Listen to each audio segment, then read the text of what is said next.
2024 లేదా 25లో డిగ్రీ లేదా బీటెక్ చదివారా? సాఫ్ట్వేర్ జాబ్ కోసం ఎదురు చూస్తున్నారా? అయితే కోడ్ జ్ఞాన్ 100 డేస్ కోర్సులో చేరండి, జాబ్ సాధించండి.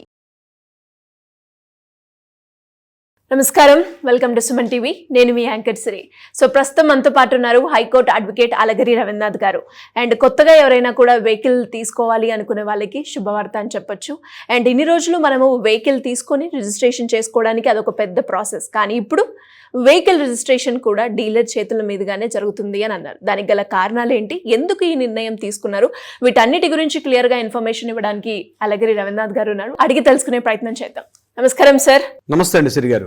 సో కొత్తగా వాహనాలు తీసుకోవాలి అన్న ఆలోచన ఉన్న వాళ్ళకి ఒక మంచి శుభవార్త అని చెప్పొచ్చు. వెహికల్ తీసుకొని అక్కడ రిజిస్ట్రేషన్ చేసుకునే ఆప్షన్ ని కూడా వాళ్ళు కల్పించడం జరిగింది. దీనికి గల కారణాలు ఏంటి సార్? ఒక విధంగా చెప్పాలంటే మన తెలంగాణలో కొద్దిగా లేటుగా జరిగింది ఈ ప్రాసెస్ అని చెప్పొచ్చు. మనకున్నటువంటి దేశవ్యాప్తంగా ఉన్నటువంటి సెంట్రల్ గవర్నమెంట్ ప్రాజెక్ట్ ఇది. సెంట్రల్ గవర్నమెంట్లో ఉన్నటువంటి మిగిలిన రాష్ట్రాలు, ముఖ్యంగా తమిళనాడు, కేరళ, కర్ణాటక, మధ్యప్రదేశ్, రాజస్థాన్, హర్యానా, పంజాబ్, చండీగఢ్, ఒడిషా, చిన్న చిన్న రాష్ట్రాలు ఇంక్లూడింగ్ కేంద్రపాలిత ప్రాంతాలతో సహా ఇప్పుడు ఏదైతే మనం మాట్లాడుకుంటున్నామో ఈ సేవని ఆల్రెడీ వినియోగించుకుంటున్నారు.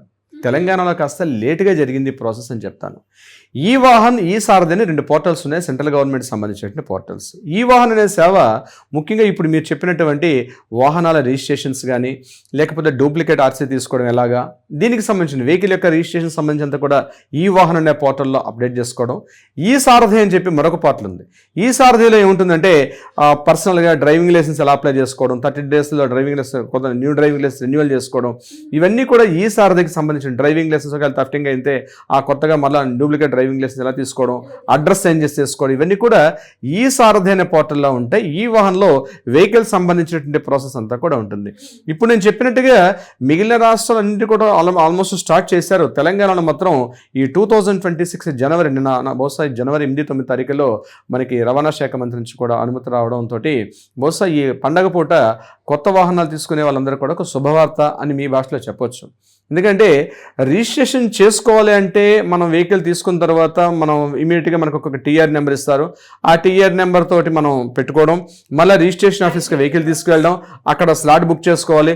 స్లాట్ బుక్ చేసుకున్న తర్వాత ఆ టైంలో మనం ఆఫీస్ వర్క్స్ కానీ బిజీగా ఉంటే కూడా అవన్నీ మనం మానుకొని అక్కడ రిజిస్ట్రేషన్ ఆఫీస్లో వెళ్ళి ఆ ప్రాసెస్ అక్కడికి వెళ్ళి మనం ఫీజులు పే చేసుకోవడం, అవన్నీ పేమెంట్ చేసిన తర్వాత అక్కడ బ్రేక్ ఇన్స్పెక్టర్ గారు మన వెహికల్ దగ్గరికి వచ్చి వెహికల్ తనిఖీ చేస్తారు.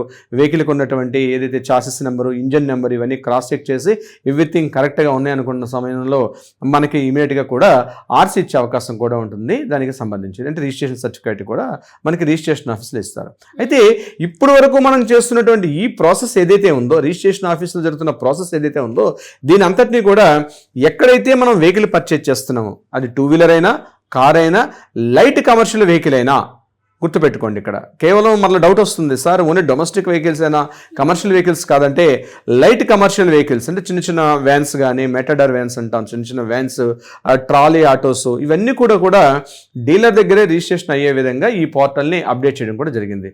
అంటే మనకు సరైన పత్రాలని ఏదైతే మనం టీఆర్ నెంబర్ సబ్మిట్ చేస్తామో ఇదే ప్రాసెస్లో రవాణా శాఖ అధికారులు కూడా ఈ యొక్క డీలర్ దగ్గరకు వచ్చి అక్కడి నుంచి వాళ్ళు ఆ ప్రాసెస్ అంతా కంప్లీట్ చేసి మన ఆర్సీ మాత్రం మన ఇంటికి పంపించే ప్రయత్నం చేస్తారు. అంటే జెన్యూనా కాదని తెలియాలంటే పోస్టల్ అడ్రస్ మనం ఇస్తాం కాబట్టి పోస్టల్ అడ్రస్లోకి ఆర్టీ ఆఫీస్ నుంచి మన ఈ ఆర్సీ మాత్రం అక్కడ స్పాట్లు ఇచ్చే ప్రయత్నం చేయరు. అది డెఫినెట్గా ఇండియన్ పోస్ట్ ఆఫీస్ నుంచి మన పోస్టల్ డిపార్ట్మెంట్ త్రూగా మనకి రిజిస్ట్రేషన్ ఆఫీస్కి అంటే మన ఇంటి అడ్రస్కి అయితే వచ్చే అవకాశం ఉంటుంది. బట్ ఏదైతే ఇప్పుడు మనం చెప్పిన ఈ ప్రాసెస్ అంతా కూడా ఇది రిజిస్ట్రేషన్ ఆఫీస్లోనే జరిగిపోతుంది. అయితే ఇది కేవలం ఇప్పుడు నేను చెప్పినట్టుగా బైక్స్ కానీ, కారు కానీ, light motor vehicle, light commercial vehicles, ఆటోలు, ట్రాలీలు, చిన్న చిన్న వాటికే చేస్తారు తప్పించి భారీ వెహికల్స్ ఉంటాయి, అంటే హెవీ మోటార్ వెహికల్స్ ఉంటాయి, అంటే లారీలు, కంటైనర్స్, గ్యాస్ చాంబర్స్, ఇట్లాంటివి చేసేటప్పుడు మాత్రం వీటికి మాత్రం తప్పనిసరిగా రిజిస్ట్రేషన్ ఆఫీస్కి వెళ్ళాల్సిన అవసరం అయితే ఉంటుంది తప్పించి అటువంటి వెహికల్స్కి మాత్రం డీలర్ దగ్గర మాత్రం రిజిస్ట్రేషన్ అనేది ప్రాసెస్ అయితే ఇప్పటికి ఇచ్చినటువంటి గవర్నమెంట్ ఇచ్చిన జీవోలో మాత్రం అయితే మనకి ఇక్కడ కనిపించట్లేదు. మరొకటి, మనకి ఏదైనా ఫ్యాన్సీ నెంబర్ కావాలి. చాలా చోట్ల మనం చూస్తుంటాం ఫ్యాన్సీ నెంబర్ మీద. మొన్న రీసెంట్గా ఫ్యాన్సీ నెంబర్ మీద కూడా రాష్ట్రానికి లాస్ట్ మంత్ కొన్ని లక్షల రూపాయల ఆదాయం వచ్చింది. సో ఇక్కడ ఫ్యాన్సీ నెంబర్ ఆప్షన్లో వెళ్ళేటప్పుడు మాత్రం అది మాత్రం ఈ రిజిస్ట్రేషన్ ఆఫీస్లో జరుగుతుంది తప్ప డీలర్ దగ్గర మాత్రం ఈ ఫ్యాన్సీ నెంబర్ల ఆప్షన్ జరగదు. ఎప్పుడైతే ఎవ్రీ మంత్ ఒకసారి కానీ వీక్లీ వన్స్ కానీ ఎప్పుడు ఆర్టీఏ డిపార్ట్మెంట్ వాళ్ళు ఎప్పుడైతే రిలీజ్ చేస్తారో ఫ్యాన్సీ నెంబర్స్ రిలీజ్ చేస్తారో ఆ ఓపెన్ ఆక్షన్లో వాటిలో పార్టిసిపేట్ చేసి ఓపెన్ ఆక్షన్ ద్వారా మనం అక్కడ స్లాట్ బుక్ చేసుకోవడం, అప్పుడు అటువంటి సందర్భాల్లో మాత్రం దీనికి సంబంధించి రిజిస్ట్రేషన్ ప్రాసెస్ మాత్రం రిజిస్ట్రేషన్ ఆఫీసులో జరుగుతుంది తప్పించి ఇక్కడ మాత్రం డీలర్ దగ్గర జరగదు. సో ఓన్లీ ఓపెన్లో ఉన్నటువంటి రిజిస్ట్రేషన్ నెంబర్స్ ఏవైనా మన ఆప్షనల్గా మనకి మొబైల్లో కానీ యాప్లో కానీ ఏవైతే కనిపిస్తాయో వాటికి సంబంధించి మాత్రమే మనకి ఇక్కడ రిజిస్ట్రేషన్ అవుతుంది తప్పించి మిగిలిన వాటి విషయంలో జరిగే అవకాశం కూడా ఉండదు. సో కొంతవరకు సమయాభావం, కొంతవరకు టైము, కొంతవరకు మనకి డిలే కాకుండా ఫాస్ట్ మూవ్మెంట్ జరిగే అవకాశం ఉంది. కానీ యాజ్ బీయింగ్ గా నేను కామన్ సిటిజన్గా నేను చెప్పేది ఏంటంటే ఈ ప్రాసెస్లో కూడా కొన్ని అవకతవకలు జరిగే అవకాశం ఉంటుంది. కాబట్టి రిజిస్ట్రేషన్ ఆఫీస్లో మనం అనుకుంటాం టైం సేవ్ అవుతుందని, ఓకే గుడ్ బాగానే ఉంటుంది. కానీ అన్ని వెహికల్స్ కూడా టోటల్ వెహికల్స్ ఇప్పుడు నేను చెప్పిన భారీ వెహికల్స్ కానీ లైట్ వెహికల్స్ కానీ అవన్నీ కూడా డీలర్ దగ్గర చేస్తే బాగుంటుంది. బట్ దీని అడ్వాంటేజ్ తీసుకుని కొంతమంది అక్రమార్కులు కూడా తప్పుదోవ పెట్టే అవకాశం ఉంటుంది. బట్ ఇది కేవలం గుర్తుపెట్టుకోవాల్సింది అంటే కొత్త వెహికల్స్కి మాత్రమే వర్తిస్తుంది తప్ప పాత వెహికల్స్ కానీ చేంజ్ చేసుకున్న, ఆక్షన్లో పర్చేజ్ చేసుకున్న ఇతరత్ర కారణాలు మాత్రం అప్పుడు మాత్రం మనం రిజిస్ట్రేషన్ ఆఫీస్కి వెళ్ళాల్సి వస్తుంది. కేవలం కొత్త వెహికల్స్ ఏదర్ బైక్ కానీ ఈవీ వెహికల్ అయినా డీజిల్ వెహికల్ కానీ పెట్రోల్ వెహికల్ కానీ కారు కానీ బైక్ కానీ లైట్ వెహికల్స్ అన్నీ కూడా ఇక్కడ కొత్త వెహికల్స్ మాత్రమే. ఈ క్లాస్ ఇప్పుడు పెట్టింది it's only for the new vehicles. Already పాత వెహికల్స్ మనం వేరే వాళ్ళకి అమ్మినా లేదా ట్రాన్సాక్షన్ చేస్తున్నా ఇవన్నీ మళ్ళీ రిజిస్ట్రేషన్ ఆఫీస్కి వెళ్ళాలి తప్పించి కేవలం కొత్త వెహికల్స్గా మాత్రమే ఈ వెసులుబాటు ఇవ్వడం జరిగింది. సో కొత్త వెహికల్స్ పర్చేజ్ చేసుకునేటప్పుడు ఇది చాలా హ్యాపీగా ఉంటుంది, ఎందుకంటే డీలర్ దగ్గర రిజిస్ట్రేషన్ కూడా అయిపోతుంది అనే విషయం మీద. బట్ ఇది ఎంతవరకు సక్సెస్, కొన్ని రాష్ట్రాల్లో సక్సెస్ అయింది, బట్ మన తెలంగాణలో ఎంతవరకు సక్సెస్ అవుతుంది మన కాలం వెయిట్ చేస్తే మన కాలమే పరిష్కారం చెప్పే ప్రయత్నం చేస్తుంది సిరిగా. Great sir, great information.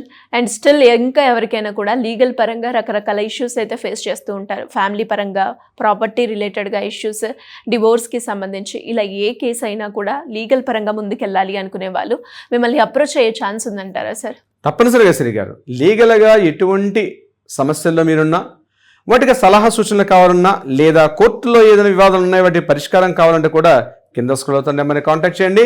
తప్పనిసరిగా మా లీగల్ టీం మీకు అప్రోచ్ అవుతారు, కావాల్సింది ఒక దిశానిర్దేశం చేసే ప్రయత్నం కూడా చేస్తారు సిరి గారు. Thank you sir, thank you so much. Thank you so much అండి సిరి గారు.